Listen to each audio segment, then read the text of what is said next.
To order. And do a call the roll. Obviously Mary Griffin. Scott Palladino's on the phone. John is here. Dorsey's here. Kathy's here. Mr. Cernick is here. Sue Cleary. Here. Stacy Rowland. Here. Maston. Here. Anna. Here. Christine is absent. Adrian here. Isabella is here. And Steve LeBate, who's a new board member, is on the phone. I'm here, yeah. Okay. Anybody, I haven't missed anyone, I don't think. Okay. So, as I mentioned, Steve LeBate is our newest board member. It only took the appointments office a year to approve him. And technically, I still haven't gotten a piece of mail. Mary got it, but not me. Usually they mail it to the But Steve has a great background in private industry, worked at GE for a long time, and he's got an HR background, which I think will be very helpful for us here, and is also, of course, a music lover, as are most of us, if not all of us on the board. But Steve, do you want to just say a few words about yourself or your background or whatever? What a wonderful person I'm you are. happy to. Sure, I had the opportunity to meet with Diane last Monday and really enjoyed getting a general background on the egg and the goals of the organization, and just came away from that so excited. So I've lived my whole life, well, I should say not my whole life, but post-college in the Capital District. My wife and I met at Notre Dame and came to this area to work for General Electric. And although her tenure was very short-lived, I lasted 38 years with GE and retired just a couple of years ago. So I have a background, 7 years in finance with GE, and then I switched over into human resources and spent the last 30 years in that. Yeah, big fan of the arts, big fan of music, writing and whatnot, and I'm just happy to be part of this organization and help out in whatever capacity that I can. So in the future, I think you'll see me in person. It just so happens that this first meeting finds me just outside of San Diego. My daughter's out here, and we're visiting for a few more days. Great. Thank you, Steve. Great, thanks. So the third order of business is the approval of the minutes from last meeting. Hope everyone had a chance to peruse those. Can I have a motion to approve the minutes? So moved. Second? Second. All in favor? Aye. Opposed? Motion is carried. The next item is the finance report. So this is a little bit detailed, so Diane's going to go through it, and I asked her to specifically note areas where there were significant changes from last time so that everybody would know what the most important things were. So there should be something on at your place in your packet that Yeah. details. So you actually have two management reports. So the first one is for the period ending October. And then literally minutes before the meeting, Jenny got a few key numbers in. So we wanted to share with you the November numbers because they're pretty startlingly strong, which is exciting. But I also wanted to put the caveat that we have not sort of scrubbed those clean, so they will probably adjust slightly, but there's some context there that I wanted to share. So let's start with the October report. So some things to take note of: our ticket sales, our rental income are all about on target. Our rental income is a little bit lower, which is an interesting finding, not necessarily because we have less rentals than we projected. I projected 120 rentals, we have 129 for the year, but the actual projection was off. So if you did the math of 120 rentals times our rental fee, you would never hit the financial number that we set. So that's a good example of, that was a period of we didn't have financial support, so that was a little bit of an error. My gut tells me we're going to come in pretty close or right on target. If you compare our rental number to the November report, you can see our year-to-date is even closer. Just to orient you to what you're looking at, the October column is literally just 1 month. So that's just the month of October. The total fiscal year to date is from the beginning of the fiscal year till the end of October. So the fiscal year to date is really what I'm going to mostly focus on. The thing about monthly broadcasting and projecting in the world of performing arts, which I know we've talked about, is it's a guess, right? We don't know when the shows that we book are gonna hit. So like in November, we had a totally sold out incredible show with Jinx and Dela, and it threw our numbers off in a great way. But like when I'm projecting, I don't know when that show's gonna hit. I'm gonna hope I have a couple throughout the year, but the part that we should be focused on really is the total fiscal year to date. So you can see pretty much everywhere in the income category, we were above what we projected. Again, to point out some of these differences. Concessions. So concession is an interesting one to talk about. I projected that we would triple our concessions revenue from what we did last year by allowing drinks into the theaters. I think we're about on target for that, but we may come in a little under. So I'm being realistic there, but we're doing great, and in the past, you can see we've already made $48,000. In a previous year, we would budget for $35,000 for the whole year. So we're already doing much better, but maybe we won't hit our number. That's gonna be interesting. Our artist sales commission, that is for merchandise. We take a cut of artist merch. I do predict in the future that number will shrink. Like the industry is moving away from venues necessarily taking a cut of merch, but we're actually doing great, so that's fine. The rest of these stage labor services, that's tied to what we charge our promoters. So that number difference I'm not too worried about. That's, just it's offset by what we spend. Unearned revenue. This is a very exciting development. So when I took over this role now over a year ago, I wasn't sure if the Egg could apply for and get grants. I was told a long story about how, well, the Egg can't get grants because we're a state authority, and there was a lot of confusing messaging. We have no development person on staff. One of the first things I did was hire a development consultant to help me figure it out. What can we apply for grants? It's unclear. Resoundingly, we can apply for grants. You can see that number there. We are like way over on all our projections. Almost every grant we've applied to, we've gotten. And a lot of it is because we've never applied. So a lot of local funders are like, yay, hello, hi, yes, we've been wondering why no one from the Egg was calling us and asking us to donate money. So I have identified this whole unearned revenue category really as a strong area for growth for the Egg. It's going to take some investment. I can't do it on my own. We are definitely going to have to pay a development person. Is it a full-time position? Is it a consultant for a while? My suggestion and my gut now tells me it's probably going to be a consultant for the next fiscal year, and then we'll look at it. And I think resoundingly, we have already shown that this is an area where we can really have a lot of growth. Our New York State appropriation, huge win. Can I Yes, ask a quick please. question? Please. On the unearned revenue? Yeah. If I'm understanding this correctly, Mm-hmm. so to date, 33,000 roughly brought in grant funding? No, so that's in October. Yeah, that's a good point. So if you look at the total fiscal year to date, Yes. that we've brought in 118. Okay, gotcha, I'm sorry. Yep. So No, that's for- okay. That was October, so for 8. Yep. Yeah, and so To we're date. $36,000 over budget from what we projected. And the differences in the underwriting corporate contributions, that's kind of just a bookkeeping question of where you put the income. It's all unearned revenue. The underwriting corporate contributions, I do think there's still a lot of room for improvement there. I think there's local businesses that want to give us money. I just have not had the bandwidth to go after it too hard. So again, I think those numbers will just continue to increase, which is exciting. And our membership numbers are kind of right on track with what we predicted. So that, seems relatively. Did that answer your question, Dorsey? Yes, and where did we get the grant funds from? Great question. So various places.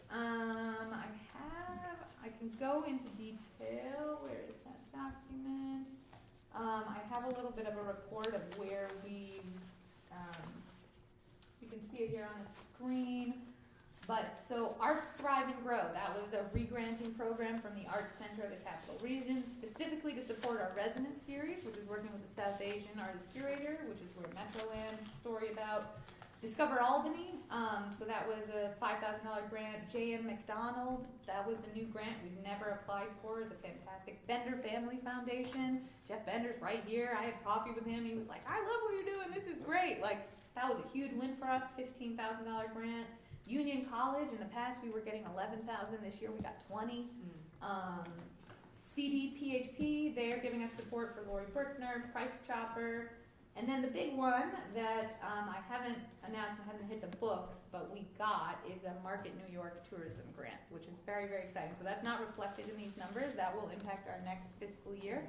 But that is to directly support a rebrand and a new website for us, which is super exciting and one of the first things I've identified as like we have to do.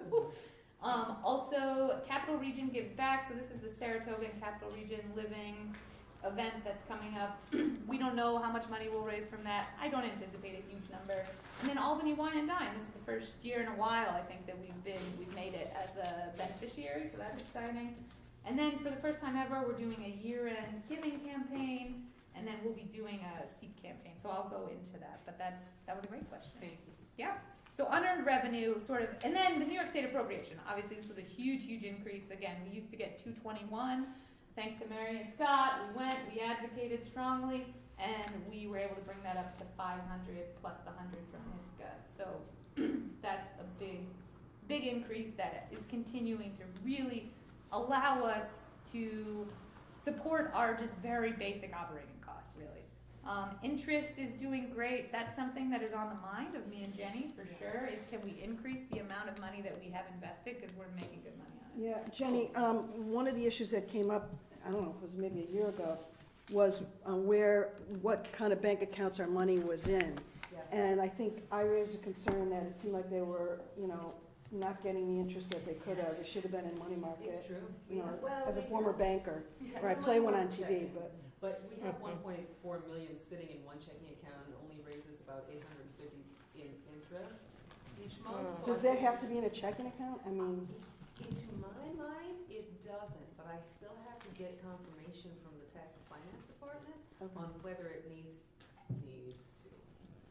Hopefully it doesn't need to, because I feel like it's folly to have enough cash and liquid to cover your long-term liabilities. I think it should only cover our short-term liabilities, and right now we're. I mean, you want that to be liquid. Yeah. I mean, Maybe a Scott may CD be able to help you with tax and finance too, Oh, right, Scott? Yeah. What I would love to do is actually sort of. Yes, I think so. Once we get a little farther down and have clarity, Jenny's been very busy just cleaning up the books, but maybe assemble the finance committee and actually get some input from you all of like, okay, we can increase these investments, because again, that feels like a bit of an untapped opportunity. My recollection is what you can invest in should be in the statute, really. Mm-hmm. I'm assuming we're bound by what the agency investments are, but I'm not sure. Yeah, but You'll be definitely, able to it's like we're doing fantastic. You can see on our interest income, even from what we projected, we're doing better. Again, if you're looking at total fiscal year, which is 20,000, and there's no question that there's more opportunity there, and give us a moment to get ourselves together, and then I think we would love that input, because that is definitely something Okay. we'll be looking at. Just, I have a question for Yeah. Jen. Are you dealing with the state treasurer's office? Yes. Okay, that's all. That's my only question, because Chris is great. They're really good staff, so. They are, They they're should- so communicative, and even if Yeah, something. they're amazing. They'll check them over. Okay, so moving along, so you can see our gross profit, total income, 1.5, we had projected, 1.4, so 67 over, great news, just kind of winning in all departments, which is great. Full-time salaries, I did want to point out, so those are big savings that we're carrying, and that's mostly due to Bill Darcy retiring, and so that's like a salary line that we didn't anticipate not needing to pay, so that's savings. I don't want us to cling too tightly to it. We are going to be hiring, more people, so this isn't like a sustained savings forever. And we are in the final stages, which I'll talk about, of hiring a full-time administrative coordinator. So those are fantastic savings that will carry through this fiscal year, but that's sort of a unique situation in terms of what we're going to save. Our benefits, again, it's sort of a minor savings there, which is great. We're not over, but I don't think there's anything too significant to point out. I did want to point out our artist fee number. So I am spending more than anticipated on artist fees. This is on purpose. We're doing more programming. We're taking more artistic risks, and I'm getting the funding to support it. So Resonance Series is a great example of I have identified the South Asian community as someone that should be in our space more, and so we're investing in that. And that means the ticket sales are not always gonna offset your artist fees, and that's on purpose. And from where I stand, this is again a real area for us to grow into intentionally, as long as we can fund it, right? So when we're taking a big risk on an artist or spending a little bit more and we know we're not gonna make it back in ticket sales, that's okay, because we've offset that with grant funding. I did want to point out that we have our sales, our ticket sales just from egg shows are up 7%, even with all the free shows. Yeah, and that's another good point, right, that we're doing free programming, which we'll continue to do and continue to fundraise for. Marketing, the savings there, again, I don't think that's gonna sustain. When we look at the whole fiscal year at the end, I bet you'll see that our marketing number, we're gonna spend it all. It's doing wonders for us. It's helping us with recognizability. Our social media following continues to increase. And in the next fiscal budget, we're gonna be asking for even more marketing, because again, a huge area of growth for us. And it's been so interesting. Promoters who rent our space tend to budget $1,000 to $4,000 for marketing on each show, and we budgeted $200, and that was like a massive increase. So if that's why you may hear from friends, man, I never hear about shows at the Egg, or I hear about them after they happen, right? I know I've heard that. That's why. It's because we're not spending the money, and so since I've gotten here, we've hired a marketing director. We're spending more than we've ever spent, but we have a long ways to go. And it's always a tricky dance of, do you want to spend money that may or may not help sell tickets? Or do you just kind of say, okay, we're going to lose money on this show and that's okay, and let's stop spending money on it? And there's always strategic reasons for that. If it's an audience we're trying to reach, it's worth spending money because they're going to see it even if they don't buy a ticket. So those are some of the things that I'm always thinking about, working closely with Allie. Production, you always want to come in under if you can on production costs, so that's a great sign. That's just that $9,000 savings is awesome. And then general admin, the big number that's out of whack that you should all take note of is service contracts. So this is outside contractors, and this is capital CFO. So when our business manager retired in May, we brought on an outside CFO firm, and that is where it hits. So we spent almost that entire difference is due to capital CFO. So that's why that number. And I'm happy to say in the next month's numbers, you'll see November is the first month we haven't been paying them, and it's like, whew, our service contracts gets back down to normal. And that number is offset also partly by the salary savings. So that's what that is. Any questions on any of these differences or variances that have come up? Okay, so then looking down again, staff travel, we're coming in under. That's gonna, at the end of the fiscal year, that'll probably even out. Many of the conferences that I'm planning on going to are in January and March, so that's not necessarily a real savings.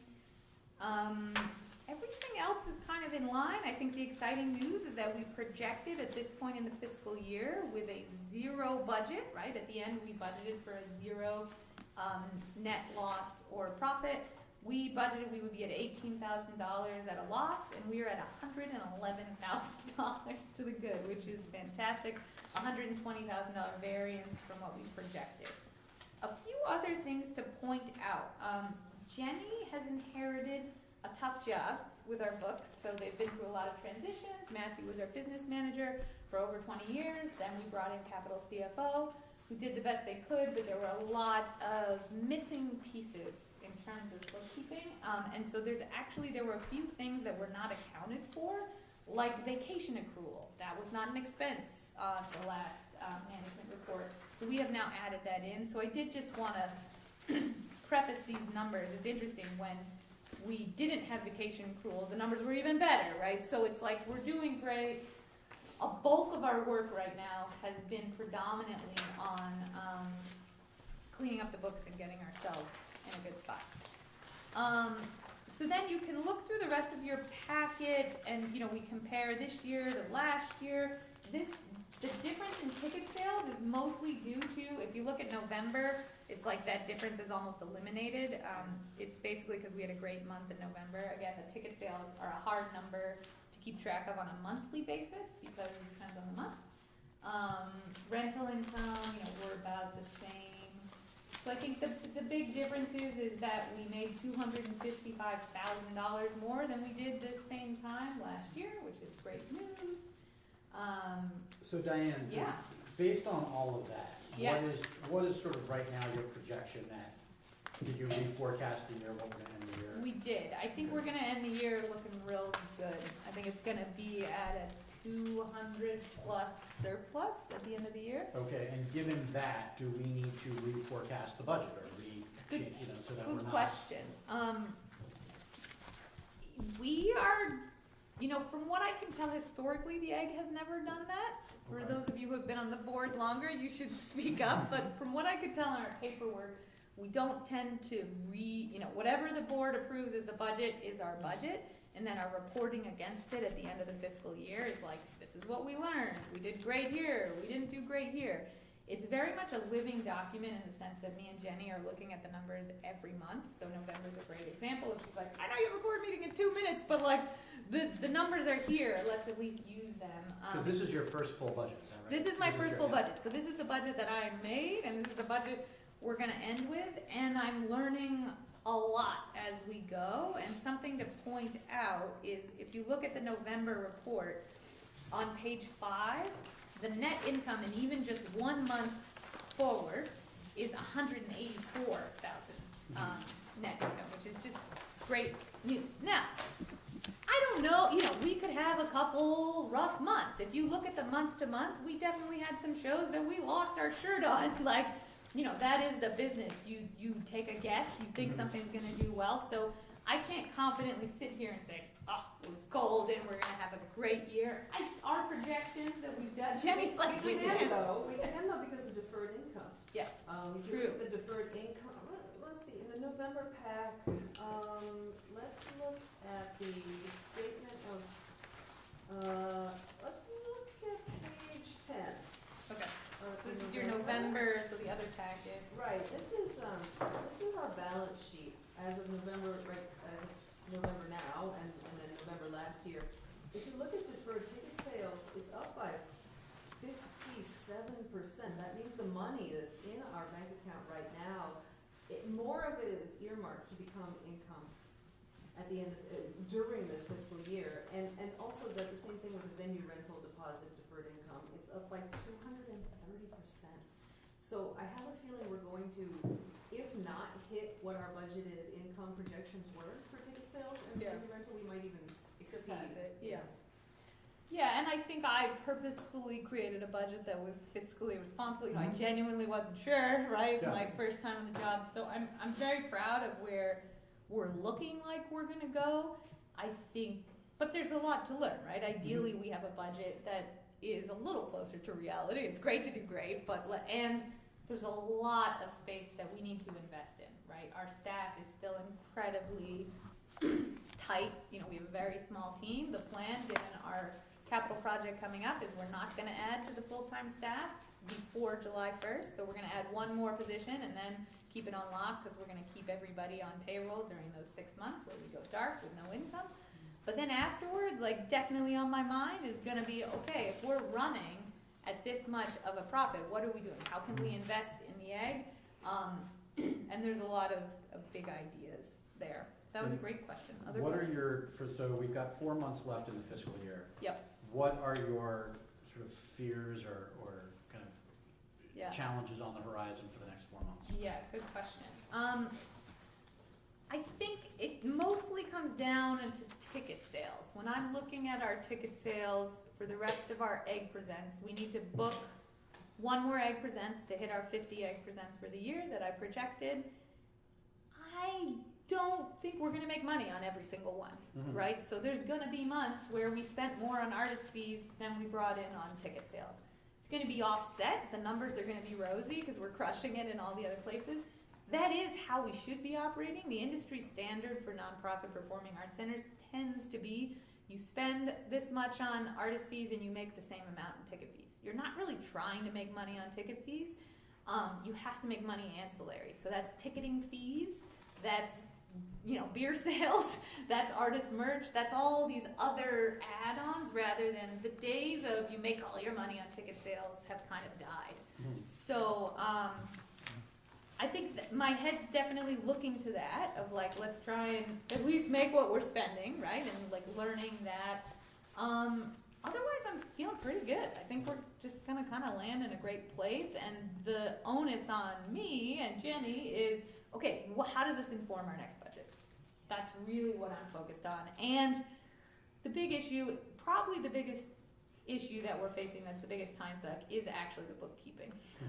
So I know that I brought to some of you some issues after Matthew retired that we have uncovered. I would say we are continuing to uncover discrepancies, not hugely concerning, but things that make Jenny's job 3 times as hard, right? Something that should be as simple as, oh, I'm going to run this report and tell you, Diane, what these numbers are. Instead, she's like, well, I ran the report and there were 3 things that were mislabeled or so it's getting our finance systems so humming that like we're easily able to do projections, and right now it's a huge time suck. Yeah, and I asked Diane to keep giving us an update on that, so this is the December meeting, obviously March is next, so to give us another update on how much Yeah.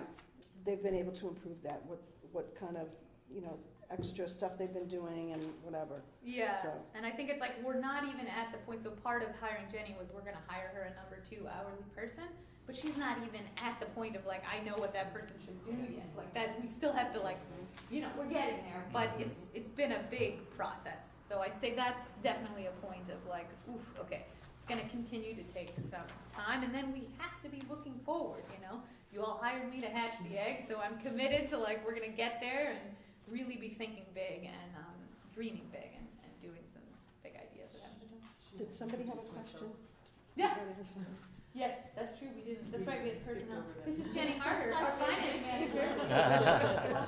So some of you have heard right at the executive finance meeting, but, Did anybody else have a question about anything else on the yes, finance? there's a lot there. This is kind of the meatiest part of the meeting, so I also don't wanna rush through it. This is Scott. Yeah, I do. Great.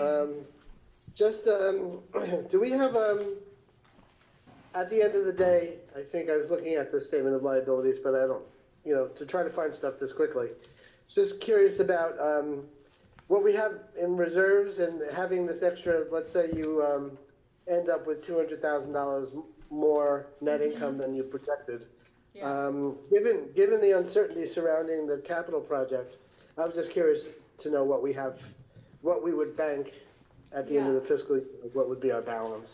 Yeah, that's a great point. I'm gonna let Jenny answer, but I think you and I are thinking about it exactly right, Scott. That is the goal, is that we end up with some money in the bank because we're going into this dark period with no income. So that's kind of the plan. There's gonna be a lot of money in the bank, because on the balance sheet, toward the very, very bottom of the balance sheet. Can you guys excuse me, Jenny, can you guys on the phone here, Jenny? Okay. Yep. Okay, all right, go ahead. On like page 11 in November. November? Okay, so everybody should be looking at that. Long-term liabilities that are, it's really the pension liability seems to be the largest number that Shocker. is. Yeah, I think that Diane was saying that Matthew was consistently surprised that is the number that the outside auditing firm gives. Because, all the numbers are up, but, our equity, which is second from the bottom line, it's not that much different from last year. What we have after all those liabilities. So, I think that to confidently answer your question, I would say that we're gonna be up 4% from what we currently have in the bank. Which is very solid, because we don't have to spend that right now. These long-term liabilities are gonna be spread out, and I would like that to be a goal for me, is to get a good timetable of when these are due, and what does that mean about shifting money out of cash and checking and into something like a CD or something like that, money market savings. Yeah, that makes sense. Yeah, but, compared to last year, our accounts receivable and accounts payable especially are very tight. We're running a very tight ship right now. Okay. And, I can confidently say we're gonna at least have 4% more than $2.5 million, which is what we have in liquid funds right now. Okay. And things And, like health insurance are gonna be, you're not gonna be able to, those are gonna go up every year, workers' Yep. comp, right? And say so. Right, we've already paid the half of the premium for next year, and the numbers have gone up, but it's nothing shocking, Okay. And you get your pension number from the pension fund, correct? I haven't seen a report yet. The only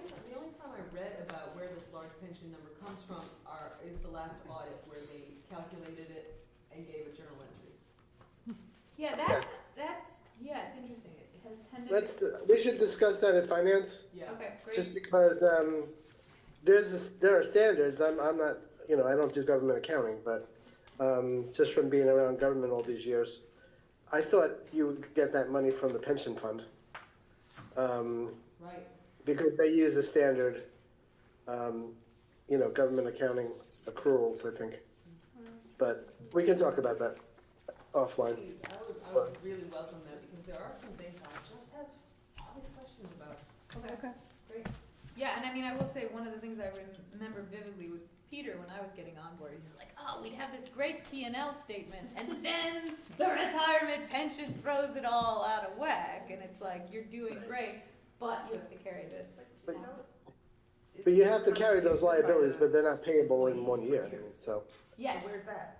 The employee contribution comes out of the payroll. Yeah. And Right. then I'm Right. not sure, I wrap my mind around most everything, but I'm not sure what percentage we then owe as a match and when we owe it.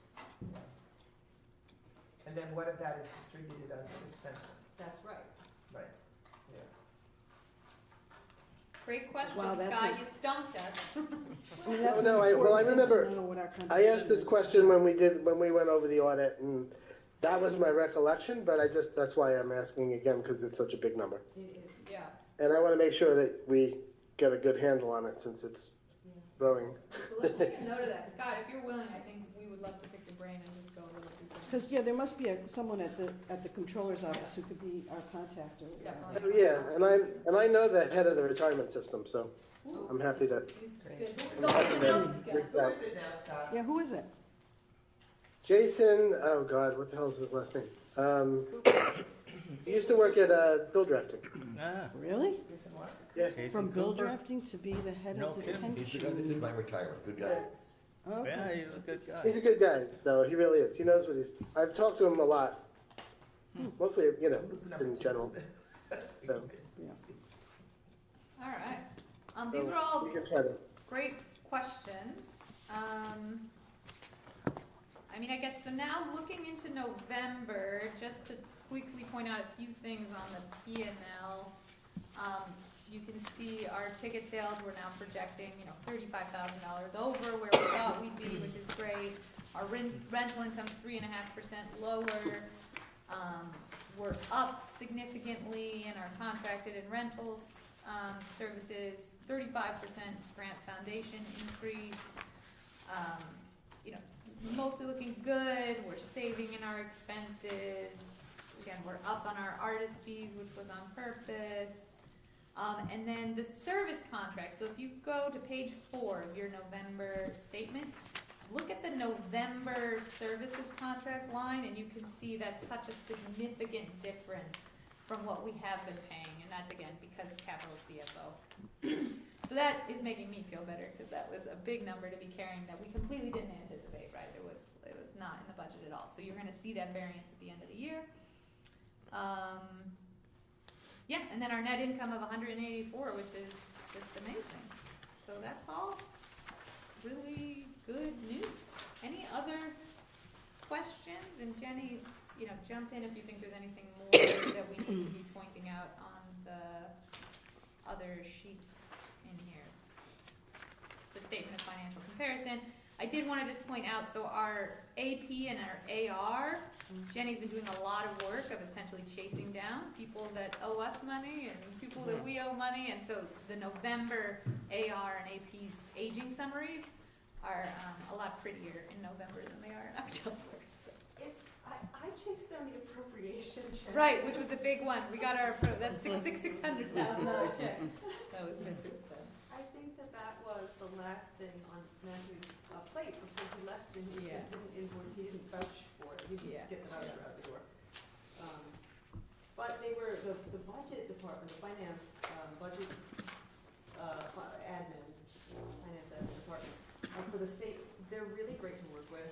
They really like us, they really want us to succeed. I had no problem working with them, calling them up on the phone. That's great. So I'm looking at time, it's 12:44. I know we don't have much time left, so Yeah. Any other questions about finances, and then I'll just blow through a Yep. few other. Anybody?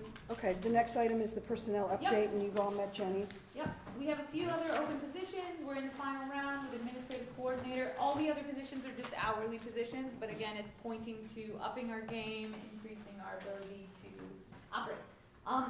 Executive director's report. So, capital project. Good news, project has officially been awarded to the contractor. The big scary part for us is, oh my God, 6 months with dark, no income. Scott, Mary, and I had a wonderful meeting, 2 meetings with Department of Budget, where we have requested $500,000 to cover our operating expenses during this dark period. We're feeling hopeful, relatively confident. Yep. Scott, Mary, that we're gonna get that support. Relatively confident. Relatively confident. That's We good, will that's more than I know. said. I think just to backtrack for a second for Yeah. anybody who's new, when OGS first contemplated this project years ago, I think, you know, when you take a regular agency, like we always use the example of docks for some reason, or I do, they're out on the campus and you move the people out and you put them in a different building and then you renovate the building. And so the people are still working and they're still getting their salaries. Here, I think they never took into consideration that a lot of our budget revenue is from ticket sales. And if we can't have shows, we don't have any revenue. So Diane and Jenny estimated it to be around $500,000. Really trying to do it bare bones. We won't have any part-time employees or anything. So we went to budget and asked for another $500,000 after being there last year and asking for money. Yeah. And they were great. I mean, they understood right away that, you know, this was a situation not of our doing. And so I think we're going to be good. And I did talk to the governor's office about it also. Not that the egg is at the top of their list of things, but, you know, they were supportive. And so, I mean, Scott, you know, you feel pretty good about it too, right? I do. I mean, to have anyone from the budget division actually admit to us that the lower line staff recommended it in their budget recs Yeah, was that something would that doesn't usually happen in Yeah. conversations with budget. So that made me feel pretty good that I think Yeah. we're in good shape. The only and from what I can tell, revenues are strong and they're going to be strong through the end of the year. Yes. So. There's really no risk of them having to scale back this year. Next year is a different story, but we're not asking for it next year. So Right. It's a one-time thing. Well, next year they're projecting significant revenue increases as well. Oh, okay. And does, Yeah. if Blake we, is amazing. if they come back with a lower number, are we cushioned by that 200,000 potential end of year revenue number? Yeah. So like, is the number we need really 700,000 and we're banking on that 200,000, or is it No. 500? No, And so if we it's get 500. stuck, that 200 It's 500. could come into play. no. I mean, what we projected is we are losing 900 in income. So really, we could have gone to them and said, give us 900. When we scaled back what we would be doing over those 6 months, which does not include public performances, 500 covers our, and we got our rent waived, which is significant. That's an $11,000 a month charge. Okay. So thank you, Anna and OGS, but that was a big win and impacted these numbers. If we did not get our rent waived, this number would have been closer to 600. Okay. Yeah, and for those of you just joining, you know, the timeline, just joining the board, I mean, July 1st, we go dark. December 31st, the project is scheduled to be complete. I have buffered January and February of 2026 as dark months. Construction tends to not run on time. And also, it is impossible for us to plan and confirm shows unless I definitely know the venue is going to be functional. So we are projecting March 2026 as like, we have shows, we're functioning. That may shift. I may be coming to you and saying, construction's way behind, we're back, right? And so that's where our buffer and our bank account may come in to save us. And Diane, could you just, one of the questions that the people at Budget asked us is, what are those employees going to be doing during the dark period? Because, you know, even myself, I said, well, wait a minute, you know, what are all these people going to be doing? Because normally they're, you know, supporting the shows and all that. So, and Diane, I think, had a really good answer. for Yeah, that. so every position has a different role. So if you go to your next packet, which is November 6th, capital project operating expense request, this is what we all, do you have that in here? Great. This is what we shared with the Department of Budget. So you can see exactly kind of our thinking, what we shared with them. On the third page is the administration expense. So we have 9 people on full-time jobs, and we will all be working full-time. So I will be working on planning, overseeing artistic programming. We tend to book artists 6 months to a year to 18 months out. Our GM will be overseeing the capital project. We'll also be working on a strategic plan. Our marketing director will be overseeing a full rebrand and new website, which we just received $150,000 to support, which is amazing. Our finance manager will be continuing to run the books. Our box office manager will be working on implementing a brand new ticketing system, which we're also going to talk about, as well as overseeing a SEEK campaign, which will be a development initiative. Our operations and production manager and head technician will all be deeply implicated in the capital project. They will need to be on site working directly with the construction crews every day. And the administrative coordinator will be helping me and Jenny just keep the place running. So we really, it's going to be lovely to not have shows to be worrying about, and we can focus on these other things, but it's going to go fast, and we have a lot of work to accomplish. So that was a great question, and if you have any questions about what we shared with department budget, let me know. Moving on to other updates that I want to share. The big one is a ticketing update. So for those of you who, again, are just joining, our ticketing software, Theater Manager, that we've had for a long time, has been sold to another company, and it is completely out of date. So we need to update it either way. This is a huge area of revenue in the industry. People are making money on ticketing. You don't want to be so gross that it turns you off, but there's a lot of room for improvement. We sent the proposals to 18 ticketing companies. We received 11 proposals back. They were all highly competitive. We have landed with our top choice, which is Tixer. You can see in your packet the extensive proposal. The things I want to point out to you are essentially we have two different options. One pricing plan is, so it doesn't cost us a thing. Currently, we're paying $6,000 for our ticketing software, which is kind of crazy low. The going rate for ticketing software is more like $40,000 or $50,000. But the other option is you don't pay a dime, and they get a cut of every ticket sale. So what has been proposed, we got proposals that ranged from like $7 a ticket to, I negotiated hard and got Tixer down to $2 a ticket. So they get $2 a ticket, and then anything we add on top of that is income for us. In addition to that, by signing on with Tixar, we get a signing bonus of $100,000 if we choose to go with the $2 per ticket. If we were willing to give them $3 a ticket, they write us a check for $225. So those are both big numbers. That is great, but when you do the math over a 3-year contract, better for us to be giving them less money. We have built all of these on a model of we sell 65,000 tickets a year, which is a number we feel pretty confident of hitting. The other huge issue here is currently we allow some promoters to sell tickets on other platforms. That will end when we go with an exclusive ticketing. Everyone will need to use our platform. This is something that's super important for the Egg, regardless of revenue. It's a terrible look to have someone trying to buy a ticket to Los Lobos, and they're like, do I buy it on Ticketmaster or the Egg website? Gee, I don't know. It's confusing. No one's doing this anymore. It's something that's been grandfathered in and has been allowed to go on. I inherited that relationship. So once we add those tickets back into the mix, we're going to hit this 65,000 number. And just the whole entire experience as a ticket buyer will be much better. We're going to get way better marketing data. It opens up so many possibilities for us. But I did want to share that we're in the final stretches, and I did want to create a little bit of space, and I know we're running out of time. But if anyone has questions about that, it's a big decision, and we're really excited about it. Our team is just like chomping at the bit to have a new ticketing software because the one we're using is very out of date.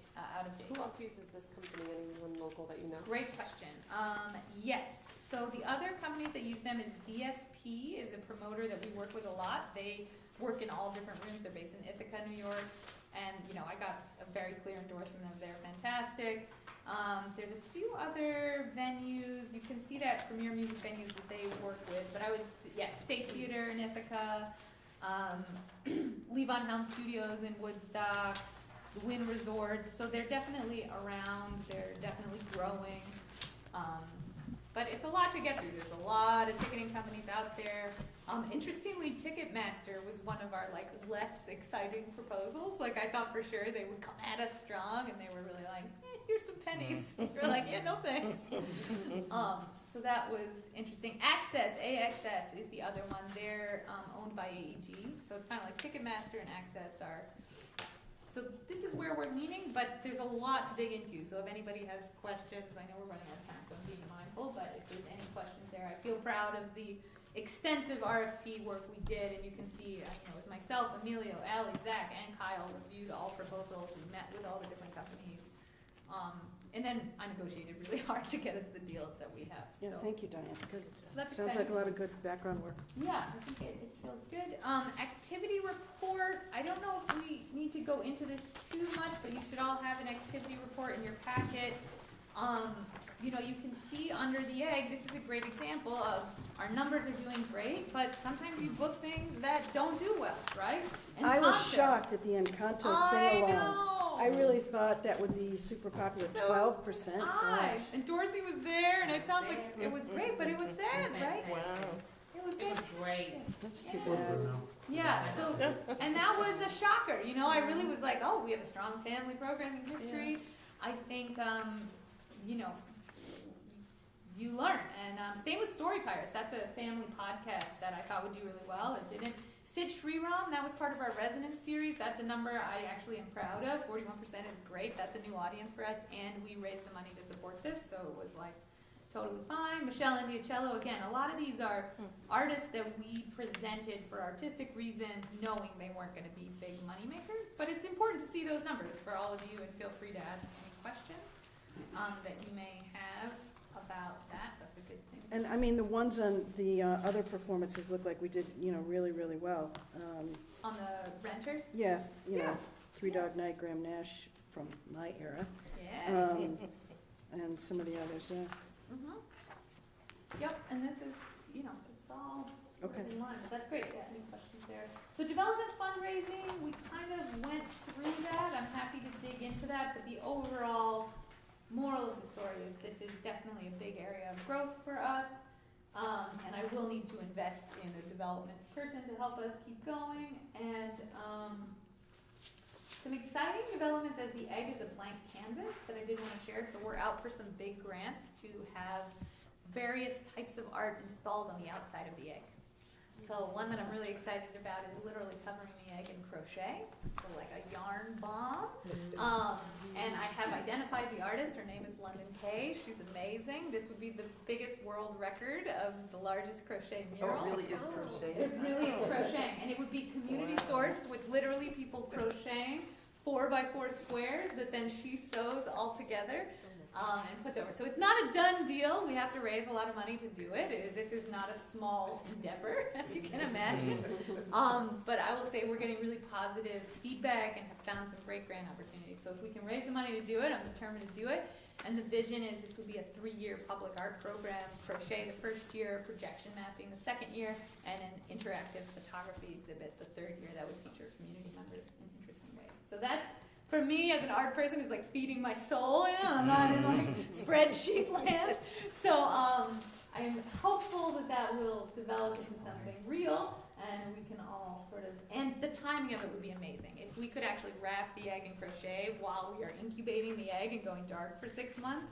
Would be amazing. So we'll see if I can do it. Raise the money to do it. And then we did our first ever year-end campaign this year, which is exciting. We are doing a mailer. You all will get something in the mail asking you for money. We're going to see. I don't have huge expectations of we're going to make a ton of money, but we need to learn how to do it. We need to sort of use that muscle as the egg. This is something we haven't ever done before, and develop sort of interest from who are those donors that just nobody ever asked for money from them.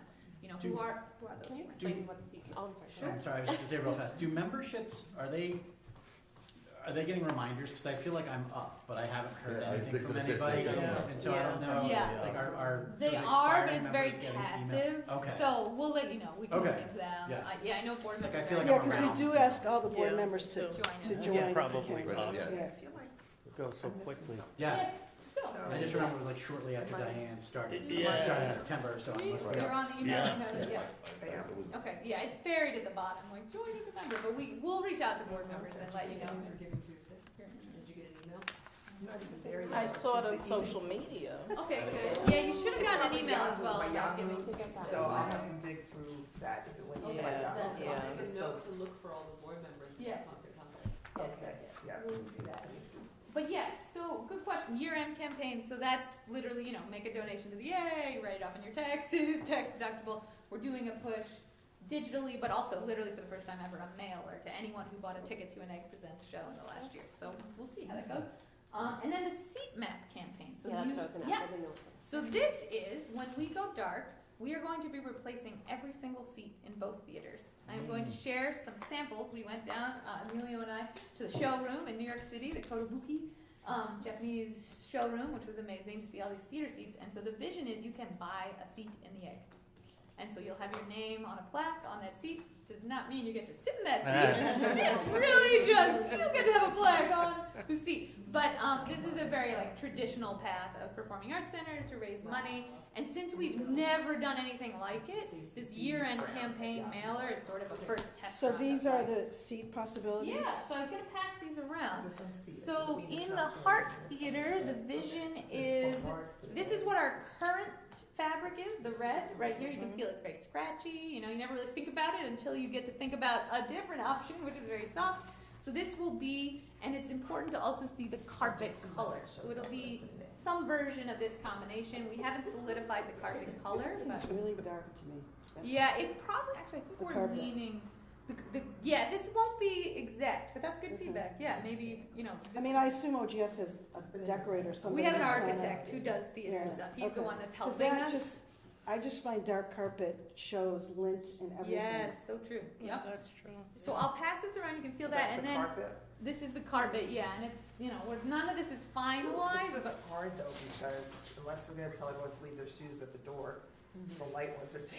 is that, Yeah, light ones yeah, are well, hot, too. yeah, Well, so, this is busy, so it covers. yeah, it covers it, And right. how much, Diane, how much are the seats gonna go for? And what do you anticipate revenue? Great question. I have no idea. We haven't solidified yet, but we're starting the research of how much have other people charged? Okay. It's not cheap, it's expensive, it's Yeah. kind of not worth the effort unless Oh, you're gonna that's not covered. make some real money. And you have to lay out your name will be on it for this many years, and it Yeah, means that's right. that, and That's there's right. a It's lot not in of perpet- details. It's not in perpetuity, so we can do it again in 5 years. Exactly, Yeah. exactly. And are the seats gonna be essentially the same size as the seats we Yep. have? We're Good. doing what's called a 1-for-1. So they're swapping them out, and then in the Swire, We missed, is the color that we're passing around, is that gonna be the color of the chairs, the red? the red. So Soft currently in the one. Heart, we have red chairs, we're sticking with red, and in the Swire, we have blue chairs, so it'll be one Yeah. of these, something leaning in this direction, so Yeah, I'll that is pass a little this nicer, around huh? too. And what's Um, this wallpaper? This is, Oh, no, no, those are never the mind, chairs in the sorry. Swire, that's the chairs. in the Can we sell the existing, what are Yeah. we gonna do with the existing chairs?